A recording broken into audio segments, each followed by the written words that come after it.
Gillian and welcome back to my channel. A few weeks ago I made a video that was my 30-week pregnancy update. I'm currently now about 31 weeks pregnant and I'll just show you what we're looking like at this point.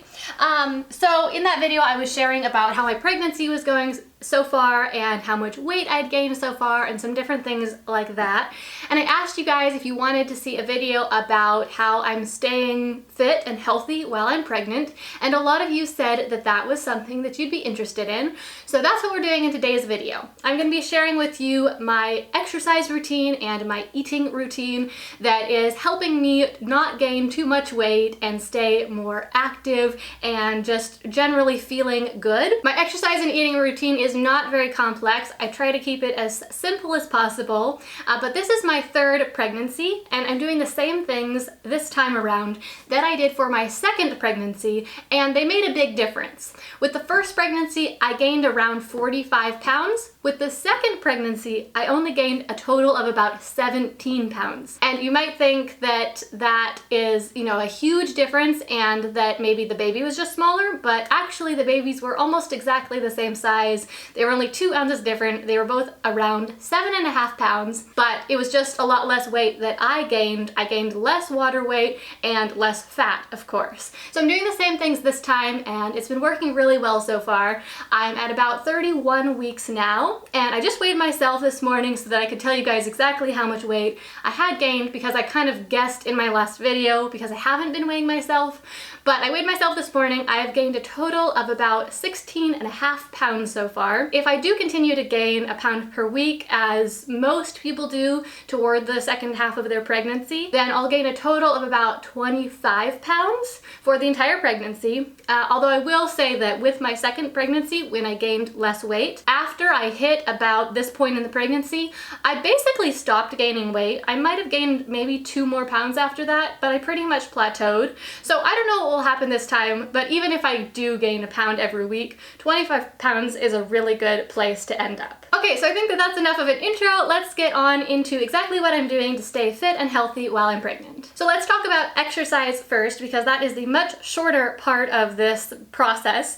And normally when I'm not pregnant, I like to do weightlifting. I go to the gym normally about 3 times a week when I'm not pregnant, and I do a short, maybe 30-minute or so weightlifting routine. And I find that that makes me feel really good. But when I'm pregnant, I need more sleep, and I have 2 little kids now, so between work and kids, I don't have as much time to go to the gym, and I'm not always feeling up to doing a 30-minute workout because sometimes you're just plain old tired. So I am only doing basically 1 exercise now, and I have 1 piece of equipment which I'm going to show you because it's much easier to show you. This, if you haven't seen this before, this is a kettlebell, and they have them at most gyms, and it's a very versatile piece of exercise equipment because there's a lot of different exercises you can do with it. Normally at gyms, they have a whole set of them, ranging from anywhere around 2 pounds all the way up to 30 pounds or so.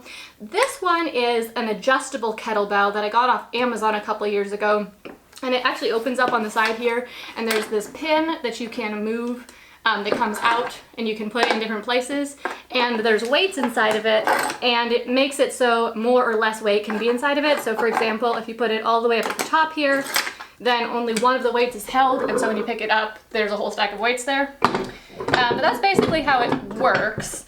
It ranges between 6 and 36 pounds, and I normally use it around 20 or 24 pounds. There's pretty much just 1 exercise that I do with this most of the time, and that's just the 2-hand kettlebell swing. And what I like about doing this exercise with the kettlebell is actually how extremely little time it takes. I only do it 3 times per week, and each time I do it, I only swing the kettlebell around 50 times, which takes right around between 1 and 2 minutes. So I just swing it 50 times, 3 times a week. So it's like a total of 5 minutes or 6 minutes of exercise for the entire week, but it made a massive difference. Like I said, with my first pregnancy, I gained around 47 pounds, but just doing this minimal amount of exercise with the kettlebell was the main thing, I think, that made the difference between that 47 pounds and then the 17 pounds I gained the second time. And it's because this is a high intensity workout where you're really putting your whole body into a difficult exercise for a short period of time. It gets your metabolism going really fast.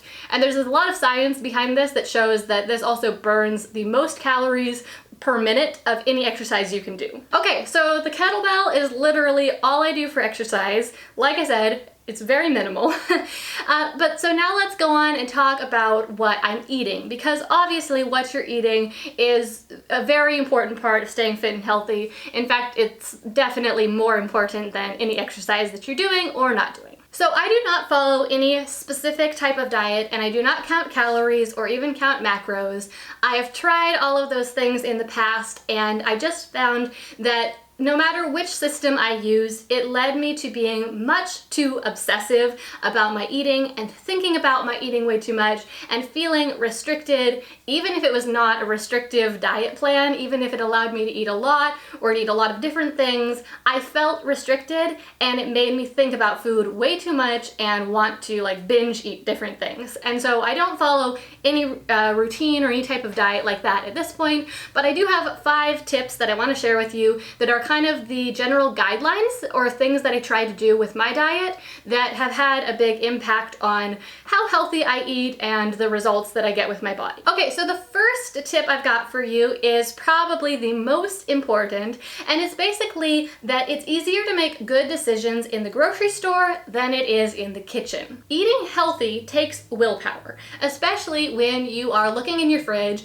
and you've got options, some of which are healthy and some of which are not healthy, and the not healthy options always seem more convenient and maybe tastier. So rather than giving myself that battle every time I go to choose what I'm going to eat, I try to instead make it really easy on myself by making those decisions ahead of time when I'm at the grocery store. There are 3 things that I do to make this happen. The first is to have a clear idea of what it is that I'm trying to eat and what it is that I'm trying to not eat, and I'll get more into that in the next tip that I have. But so just basically having an idea of what is healthy and what is not, and what you want to eat and what you don't want to eat. The second thing is go with a grocery list and stick to your grocery list. So don't just buy things that you feel like buying, buy things that are on your list. And then the third thing you can do to make making good decisions at the grocery store even easier is to make sure that you always go to the grocery store well fed and not just full, but having eaten a balanced meal. So eating some protein and some carbs before you go to the grocery store so that you make sure you're not craving anything. Making good decisions at the grocery store just makes eating healthy so much easier. Okay, my second tip for you is another kind of overarching principle,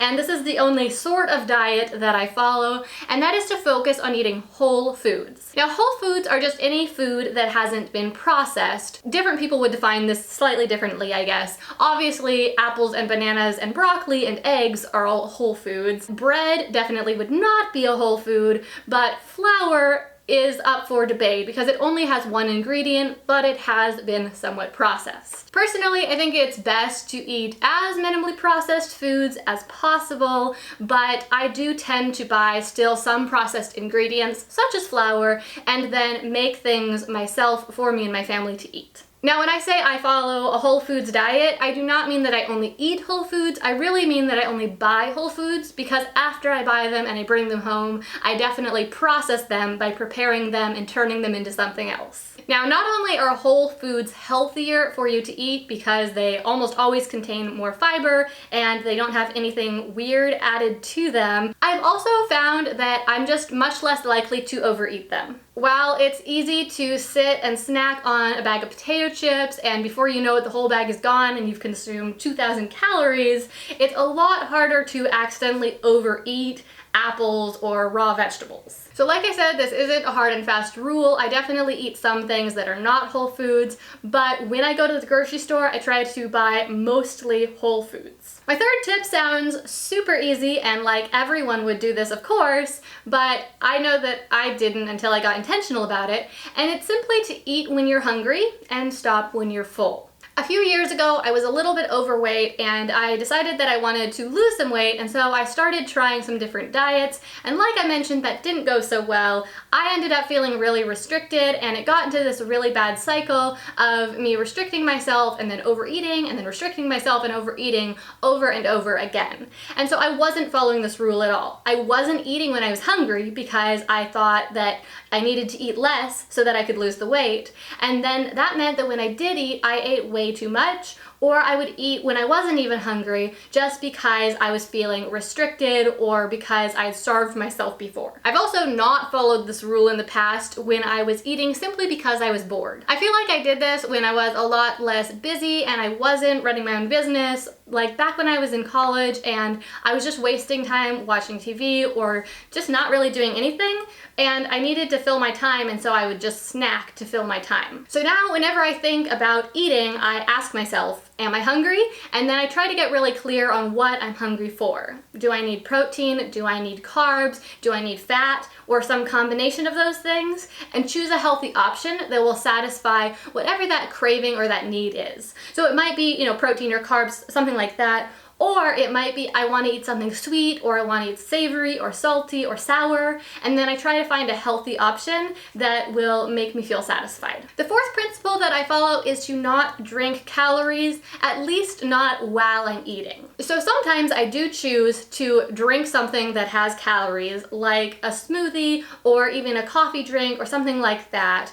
but I try to have that be the snack if I'm going to drink that thing, rather than drinking soda or drinking juice with food, because most of the things that you would drink with food don't have any fiber, so they're not going to really fill you up, and most of them have sugar, so they're actually going to make you feel more hungry as you're eating and overeat. So you'll be getting the extra calories from the drink and you'll be eating more food as well. So when I'm eating, I almost always only drink water, and then if I'm not eating, then I might intentionally indulge in some sort of treat like a smoothie or a coffee drink or some lemonade. Okay, and then my fifth tip might sound like it has nothing to do with food, but I found that this is almost the most important thing, and it's basically just to keep my schedule full of things that keep me busy and happy. In the past, when I've struggled with eating too much or eating unhealthy foods, most of the time it's been because I was either bored and looking for a way to fill my time, and snacking is such a nice, fun, easy way to fill your time, or it was because I was in a bad emotional state and I was trying to comfort myself by eating foods that I really enjoyed. So what I finally realized was that the more happy I kept myself, the more full I kept my schedule